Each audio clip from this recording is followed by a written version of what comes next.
Bueno, ¿cómo están todos? Muchísimas gracias nuevamente por la invitación y al doctor Beltrán por esta segunda vez que tengo el honor de poder participar en este congreso tan importante. Espero que en las siguientes charlas les vaya muy bien. Mi nombre es Catalina Solano Mendoza, yo soy uróloga de la Universidad del Bosque en Colombia. En este momento estoy cursando el Fellow de Endurología en el Hospital Tenón aquí con la Universidad Sorbona en París y soy jefe del departamento de Uroclín en mi institución en Medellín, Colombia. Para el día de hoy, entonces, vamos a hablar sobre el estudio metabólico en urolitiasis. Espero que lo podamos hacer de una manera mucho más práctica porque sé que es un tema difícil para todos, pero pues la idea es que lo podamos hacer un poco más práctico. No tengo ningún conflicto de interés para esta charla. Principalmente, entonces, ¿cómo vamos a ir durante toda la presentación y cuáles son los objetivos? Primero, ¿por qué se forman los cálculos? Entender un poquito eso. ¿Para qué es importante que se realice el estudio metabólico y el estudio del cálculo? ¿A quién es necesario? ¿Qué debo solicitar y cómo debo realizar un estudio de 24 horas? ¿Cómo se interpreta y cuáles son las patologías más frecuentes y en qué momento hago el seguimiento? Entonces empecemos con algo muy importante de entender, que es la formación del cálculo, que también la podemos llamar como cristalogénesis. Este proceso principalmente se da, entonces tenemos unos productos de formación, que es el calcio, el fósforo, el amonio, pues o sea, todos los productos de formación sobre un producto de solubilidad, que en este caso sea la orina. Entonces decimos que cuando tenemos mayor producto, cantidad de iones, ¿cierto? O los promotores de la cristalogénesis, sobre la solución que vamos a disolver, pues está la solución saturada. Entonces, ¿qué es lo que pasa? Cuando hay menos productos menos productos iónicos sobre este producto de solubilidad, decimos que esta solución está subsaturada y entonces muy probablemente no se forman los cálculos. ¿Qué es lo que pasa? Cuando empieza a sobrepasar estos productos de formación, este producto de solubilidad, que en este caso es la orina, entonces empieza a haber más productos formadores y en este caso podemos decir que la solución está saturada, o sea que el producto de solubilidad con el producto de los iones son igual a 1. Y ahí es donde empieza la formación de cálculos. Y cuando aumenta mucho más digamos, como estos niveles de formadores, que la solución está muy saturada o con una relación mayor a 1, es cuando empieza el problema de la formación y el crecimiento de los cálculos. En este caso, generalmente son las enfermedades genéticas como los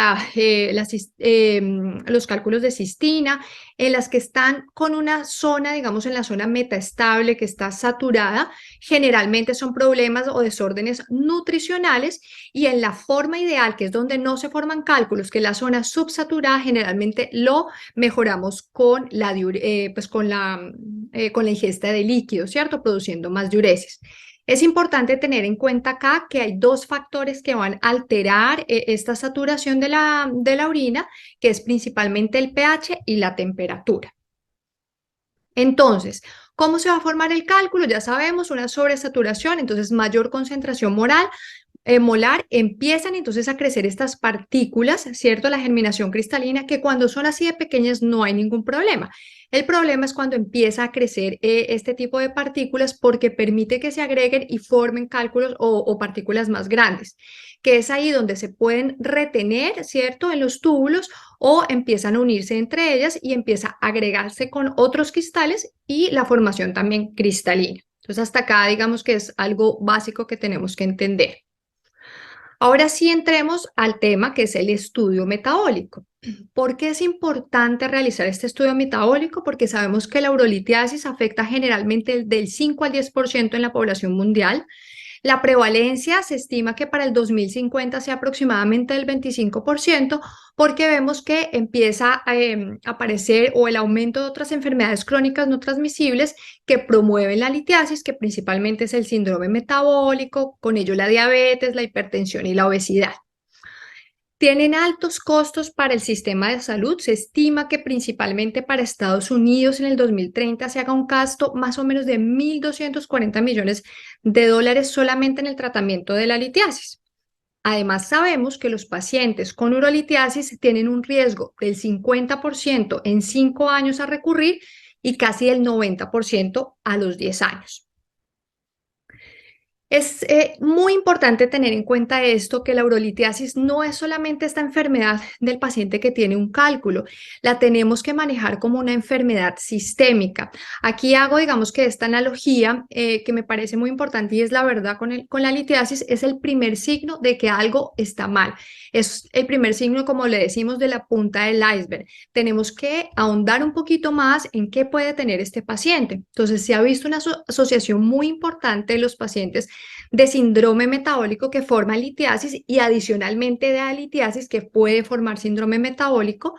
Los pacientes con urolitiasis tienen mayor riesgo de enfermedad cardiovascular, de ACV, se ha asociado también con algunos tipos de carcinoma de células renales y obviamente con enfermedades renales terminales.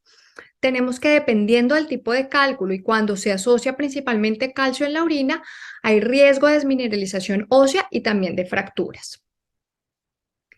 Entonces, ahora, ¿a quién tenemos que hacerle este tipo de examen? Eso depende de las guías también. Si vemos que las guías de las guías europeas y las americanas dicen que a todos los pacientes hay que hacerles examen, pero que sean de alto riesgo. Sin embargo, las guías asiáticas dicen, bueno, a pacientes de alto riesgo, pero también estos pacientes que me estén recurriendo mucho o que sea el primer episodio del paciente y que tenga obviamente el deseo de saber qué está pasando. Sin embargo, aquí el gran mensaje es que a todos, la recomendación es que a todos los a todos los pacientes con su primer episodio de litiasis deberíamos hacerle un estudio metabólico. Claro está que algunos tenemos que hacer de bajo riesgo uno más básico y a los de alto riesgo uno más avanzado. Es muy importante tener en cuenta si este paciente tiene una actividad litiásica y aquí pues digamos que es como esa formulita de qué porcentaje o número de cálculos se está formando y en el número de años de este paciente. Decimos que el paciente tiene una enfermedad litiásica activa si tiene 2 cálculos o ha formado 2 cálculos nuevos en los 3 años anteriores. Esta tabla pues podemos encontrar en todas las guías, sin embargo se las quise traer acá, pues que obviamente son los pacientes de alto riesgo que ya la mayoría deben saber, historia familiar de litiasis, menores de 18 años, que tengan anormalidades anatómicas, que tengan riñón único, dependiendo de la ocupación, dependiendo de algunas enfermedades genéticas que sabemos que nos pueden formar cálculos o algún tipo de medicamentos que también sean precursores para cálculos. Entonces, ¿qué es lo que debemos hacer? En el mundo ideal tenemos alguna práctica, pero también sabemos que en la vida real es diferente. En el mundo ideal, a los pacientes con litiasis, como les dije, pues sería un estudio y un trabajo multidisciplinario que tendríamos que hacer una historia clínica completa, una encuesta de alimentación completa, obviamente a todos medirles el peso, la talla, ojalá la medición del perímetro abdominal, por eso es de riesgo del síndrome metabólico. Obviamente los estudios sean el estudio metabólico, si podemos medir los aportes de sodio, los aportes de proteínas para ver cómo este paciente está siguiendo las indicaciones y obviamente si tenemos la oportunidad de hacerle cristaluria y el estudio del cálculo. Claro está que en la vida real es diferente. En la vida real generalmente es el urólogo o la uróloga que manejan estos pacientes. Tenemos principalmente muy poco tiempo, 20 minutos, pero ¿qué es lo que tenemos que hacer? Algo básico. Una historia clínica completa, digamos, dirigida a esto que estoy buscando, como les dije, de los factores de riesgo. Una encuesta de alimentación básica para saber estos alimentos que me pueden estar formando la litiasis, hacerle el estudio metabólico y el estudio físico y constitucional del cálculo. Recomendaciones para la historia clínica que debemos hacer. Entonces, como dijimos, ocupación, edad del primer episodio para ver estos factores de riesgo, si tienen antecedentes importantes, como les dije ahorita, antecedentes quirúrgicos, principalmente como cirugías bariátricas que sabemos que tienen más riesgo de formación de cálculos, alguna alteración anatómica en la vía urinaria, historia de infecciones a repetición, algunos medicamentos que sean promotores del cálculo y obviamente historia familiar de litiasis. En la encuesta de alimentación, ¿cuál sería la básica? Principalmente saber qué tanto líquido está tomando ese paciente y qué tipo de líquido, qué alimentos con alta carga ácida, o sea, principalmente proteínas, huevo, queso, está consumiendo estos pacientes, los porcentajes de calcio más o menos, la cantidad de sal que está tomando y si está consumiendo muchos alimentos ricos en oxalato y más o menos el porcentaje de frutas y verduras. Esto a grandes rasgos nos podría orientar un poco más. Ahora sí, el estudio metabólico. Entonces, como les dije, ahí sí hay, si bien es cierto a todos, las recomendaciones que a todos le hagamos, según las guías, pues a los de bajo riesgo solamente un examen de sangre, creatinina, ácido úrico, calcio, sodio, potasio, y solamente un examen de 24 horas a los pacientes de alto riesgo. Pero como les dije, la recomendación es que por lo menos a todos les hagamos un examen metabólico. ¿Por qué? Porque vamos a ver un poquitico mejor cómo es la causa y vamos a orientar mucho mejor e individualizar a este paciente la terapia, tanto orientada a la alimentación como la terapia farmacológica. Podemos hacer uno bajo si es en bajo riesgo. Como les dije acá, estas son las diapositivas para tomarle la foto para que no se nos olvide. Creatinina, calcio iónico, ácido úrico, glicemia, fosfato, bicarbonato y potasio, y en 24 horas para saber el volumen total de orina, creatinina, calcio, sodio, urea y ácido úrico. Es importante también que hagamos una muestra de orina en la mañana para determinar el pH y la densidad urinaria en estos pacientes. Y ya el estudio metabólico que es más profundo, que es en los pacientes de alto riesgo, es con todo lo anterior y vamos a adicionar principalmente fosfato y magnesio, y a los pacientes que tienen calcio en sangre y en orina elevados, entonces les vamos a adicionar la PTH y la vitamina D, y en orina les vamos a adicionar oxalato, citrato, magnesio. Si es posible una cristaluria, mucho mejor. Tómenle ahí la fotico a esta diapositiva también. ¿Cómo vamos a hacer la recolección? A veces nos preguntan los pacientes y no sabemos cómo explicarles hacer la recolección. Entonces, tiene que ser una orina en 24 horas, tienen que conseguir un tarro, ojalá si fuera así como este, pero por lo menos un tarro grande donde les quepa toda la orina de todo el día. Ojalá lo puedan limpiar un poco con hipoclorito y la idea es que recojan la orina de 24 horas. ¿Qué es más práctico decirle al paciente? Recójala desde las 8 de la noche hasta las 8 de la mañana y ahí es mucho mejor. Y en la mañana, cuando se levante al otro día, la primera orina de la mañana. Que sea, bueno, y al otro día que lleve los exámenes y la orina para el laboratorio, entonces que se haga la extracción de sangre. Es importante tener esta orina a temperatura baja, ojalá en la nevera, tocaría tenerla. ¿Cuándo tenemos que hacer este examen? Principalmente posterior a las 4 semanas de que el paciente haya tenido cólico, después del primer al tercer mes que el paciente haya sido operado por litiasis o le retienen el doble J, que sea ambulatorio y lo más importante, en las condiciones de alimentación que sean cotidianas, ¿cierto? Decirle al paciente que su alimentación común y corriente. Ahora vámonos con el estudio del cálculo morfoconstitucional, que también es muy importante y nos va a dar pues la idea de qué puede estar pasando. Pues es importante principalmente la forma para determinarlo, difracción de rayos X o espectroscopia infrarroja, es lo que se está, digamos, validado en este momento. A todos los pacientes por primera vez hay que hacerles este examen y a cuáles tengo que repetirles este examen.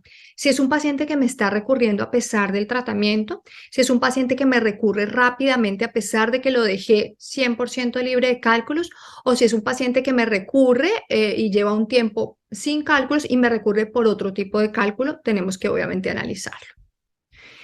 En la naturaleza existen más o menos 100 especies de cálculos. Afortunadamente, 15 son solo los más comunes.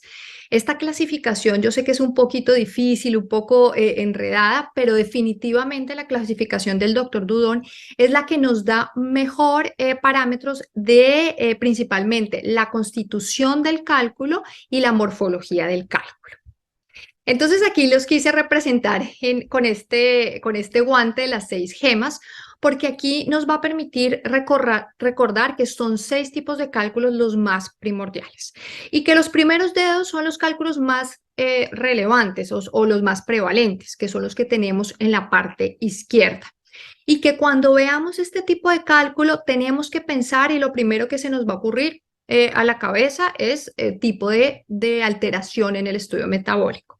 Entonces, si es un cálculo marrón, que es el más frecuente, el número 1, que es de oxalato de calcio monohidratado, que es de tipo 1 o hebelita, es una superficie lisa, puede tener una umbilicación. Lo primero que tenemos que pensar es en hiperoxalurias. Oxalato de calcio monohidratado, hiperoxalurias.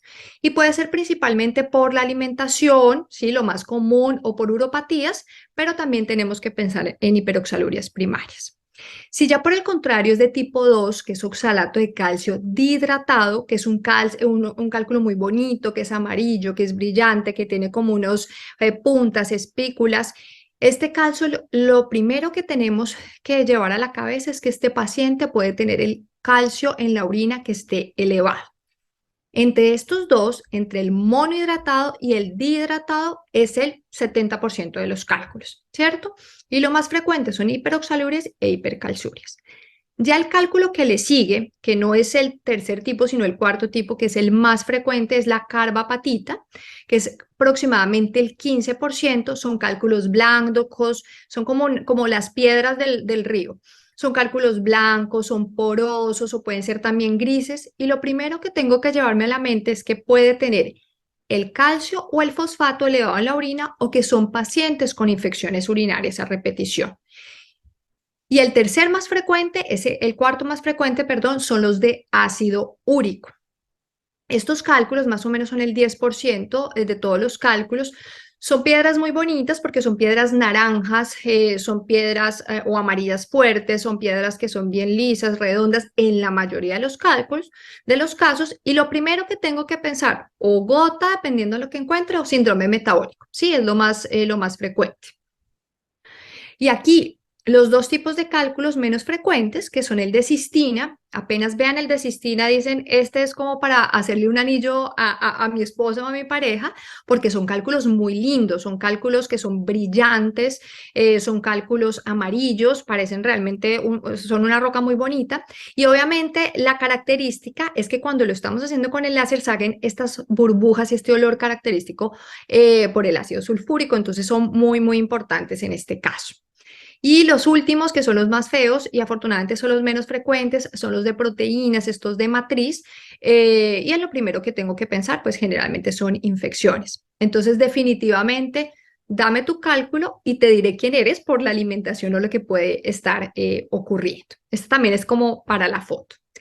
Y la segunda para la foto es este. Entonces, ya cómo vamos a interpretar el tipo de cálculo, que es como lo estamos viendo, con la alteración metabólica más frecuente en el estudio metabólico y qué tratamiento le vamos a dar. Aquí lo quise hacer como un resumen, este también es como para foto porque es un resumen de lo que es más frecuente. Entonces, si tenemos de oxalato de calcio monohidratado, que son estos cálculos lisos, lo que primero se me viene a la cabeza es el oxalato alto en la orina. ¿Y qué tengo que manejarle principalmente a este paciente? Darle una dieta normal en calcio y baja en oxalato, porque sabemos que el oxalato se absorbe o se mantiene su nivel por el calcio. Y podríamos darle vitamina B6 a estos pacientes. Si por el contrario tengo este cálculo de oxalato de calcio dihidratado, amarillito, espiculado, lo primero que se me viene a la cabeza es calcio alto en la orina. Si está acompañado con calcio alto en la sangre, lo primero que pienso es un hiperparatiroidismo primario, lo remito a cirugía. Si por el contrario, que también es lo más frecuente, que solamente tenga calcio alto en la orina, pero en la sangre lo tenga normal, que es hasta el 60% de los pacientes, principalmente le doy tiazidas y citrato de potasio. Y tengo también que ver cómo está el citrato, porque generalmente en estos pacientes se asocia con citratos bajos. Entonces le vamos a dar el citrato, les vamos a dar citrato de potasio. Estos son los niveles normales que deberíamos tener. Carbapatita, pensar también en calcio alto en la orina y puede también existir fosfatos altos en la orina. Generalmente si están las dos combinadas, hiperparatiroidismo primario estos pacientes y si no, si es por infecciones a repetición, pues tratar su infección. Ya si es un ácido úrico, de ácido úrico, entonces lo primero que tenemos que ver es si este paciente puede pronto tener gota. Entonces, ácido úrico alto en la orina, ácido úrico alto elevado en la sangre. Si tengo eso, muy probablemente tiene gota este paciente y le doy tratamiento con alopurinol. Y si no, si es solamente ácido úrico elevado en la orina, principalmente con alimentación baja en proteínas, baja en carga ácida, este paciente lo puedo manejar. Los cálculos de cistina, pues estos pacientes tenemos que hacer definitivamente un estudio genético, pero lo primero, lo primordial en estos pacientes es que aumentarle la diuresis más o menos hasta 3 o 4 litros, ojalá con agua, ojalá recomendarle a estos pacientes que se vuelvan vegetarianos o bajarle la carga de proteínas lo más que se pueda y adicionarle citrato de potasio. Y en las proteínas, pues dependiendo la causa. Aquí como los niveles están en milimoles, les puse, porque a veces aparecen en miligramos, les puse las masas molares, pues para hacer la conversión. Espero que hayan tomado la fotico porque acá está, digamos, el gran resumen. ¿Qué son esos tips que tenemos que tener en cuenta que a veces no lo sabemos? Primero, determinar y para qué pedimos una creatinina en orina, para determinar si el examen nos quedó bien tomado. Principalmente lo que hacemos es que estos son los niveles de creatinina normales para mujeres y para hombres. Lo único que tenemos que hacer es que multiplico el resultado de la creatinina por los litros, ¿cierto? Por el volumen que da. Y debe estar dentro de estos resultados. Si está así, el estudio de 24 horas está bien recogido. Si es más, pues se pasó de más horas de 24 horas y si es menos, pues está menos. Y lo otro que es muy importante es ver qué tanta sal está consumiendo este paciente porque principalmente esa puede ser la gran causa. Entonces, lo único que hacemos es, este es pues los niveles de sodio en la orina que están elevados. Las recomendaciones es hasta 6 o 8 gramos y lo único que hacemos es el resultado de que me dé lo divido por 17 y eso me va a dar los gramos de sal para este paciente, que aquí estarían súper elevados. Y si tengo tiempo, pues el aporte de proteínas sería genial. Lo único que hacemos es que si nos dan en milimoles, lo multiplico por 0,21 o si nos dan en gramos, lo multiplico por 3,5. Y eso nos va a dar el porcentaje de proteínas, de gramos de proteínas al día, que la recomendación están entre 0,8 y 1 gramo por kilo, ¿cierto? Bajó un poquito. Esos serían como los tips principalmente para saber si está bien recogido, para saber si mi paciente está consumiendo mucha sal, porque lo que consumo lo elimino, y para ver si mi paciente está consumiendo más carga ácida. ¿Cuándo hacer el seguimiento de orina en 24 horas? Si el paciente no, bueno, primero si tengo un paciente bajo terapia, entonces más o menos dentro de 2 a 3 meses después de la prevención farmacológica para ver cómo está ese paciente. Y después si el paciente me normaliza parámetros y estoy bien, puedo hacerle un examen de 24 horas cada año.